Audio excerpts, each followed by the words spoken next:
Honda CR-V review. What is it? Another crossover cum SUV. Because that's what people want nowadays.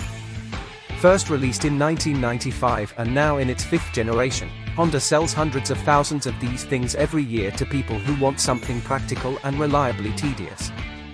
Its popularity shows no more sign of slowing down. Either last year, it was the world's second best-selling SUV, just behind the Toyota RAV4. But it's not short of alternative rivals, from the likes of the Ford Kuga, Kia Sportage, Nissan Qashqai, Peugeot 3008, Suzuki Across, VW Tiguan, and more. To keep pace, in 2019 Honda introduced, for the first time ever in the CR-V's history, a hybrid powertrain. It then ditched the formerly available internal combustion engine altogether a year later, with the CR-V receiving a slight facelift to reflect its new electrified credentials. So hybrid is now my only option. Yep. It combines a 2.0-litre Atkinson cycle petrol engine with 2 electric motors and a small self-charging battery coupled to a CVT gearbox. It's a smart system, automatically switching between 3 driving modes EV, though don't expect anywhere near the range you'd get in a plug-in model, hybrid, an engine, depending on the environment and how heavy-footed you are.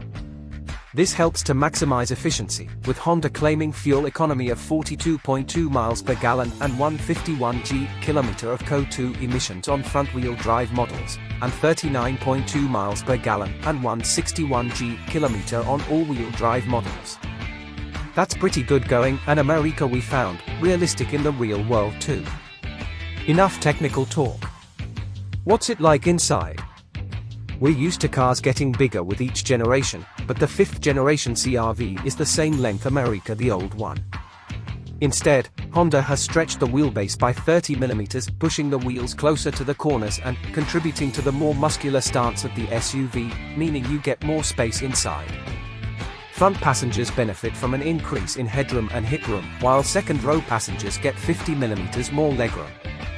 The elephant in the room, however, is that where the petrol-powered CR-V was available with a third row of seats, the presence of those batteries under the floor means there's not enough room in the hybrid. Nor for a spare wheel, even. How much does it cost? Prices start at £31,555 for 2WD variant and £33,670 for the 4WD variants. There's a choice of 5 trim levels. What's the verdict? Latest CR-V remains a sensible buy in the sector, but there are more exciting options out there. The CR-V is spacious, practical, and reasonable to drive, but starting to show its age. The infotainment system is off the pace, there's no more 7-seat option now, it's hybrid only, and, well, it's a bit dull. In a world of ever-increasing eye-catching SUVs, plus a rather dated interior, the CR-V is a tough sell. If unpretentious is solely what you're after, the CR-V ticks all the boxes, but otherwise there are better options out there.